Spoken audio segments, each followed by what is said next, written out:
美国提出的乌克兰和平计划真大细心，那要求乌克兰东部防占领的领土要割予罗西亚，而且嘛要减少部队的军备，嘛要就绝永远袂加入去北约。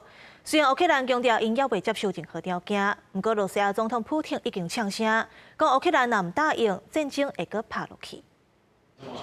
美国提出的28点和平计划草案，内容包含乌克兰必须放弃克里米亚，也有顿巴斯这占领区，大幅缩减部队甲军备，排除北约伫境内派出和平部队，并且伫宪法写立乌克兰永远袂加入北约，把日来重新大选等，来换取美国提供安全保障。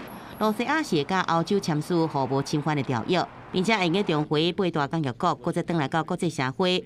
乌克兰民众认为，相关的条款敢若像必须乌克兰让渡主权。 Це повна капітуляція, як на мене. Тобто там такі пункти, як здача Донбасу,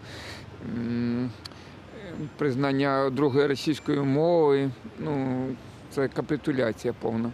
罗西亚总统普廷真罕的正面回应美方的草案，讲这份提议应将做谈判起点。不过，伊也警告呢，乌克兰拒绝对话，罗西亚伫其他战线会搁再进行最近伫库皮扬斯克的攻势。专家认为，莫斯科用意是要压迫乌克兰伫谈判让步，嘛要切持美欧阵营的团结度。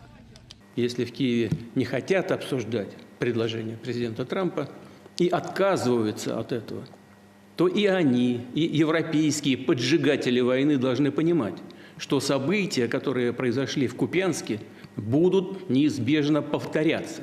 对着外界质疑，乌克兰总统泽伦斯基搁再讲未接受任何损害乌克兰利益的条件，不过愿意提出替代方案，避免和罗西亚指控破坏和平。乌克兰也呼吁美国甲欧洲保持一致，避免和莫斯科就无同的意見擴大戰事。Я буду наводити аргументи, я буду переконувати, пропонувати альтернативи, але точно ми не дамо ворогу приводів сказати, що це Україна не хоче миру, що це вона зриває процес і це Україна не готова до дипломатії.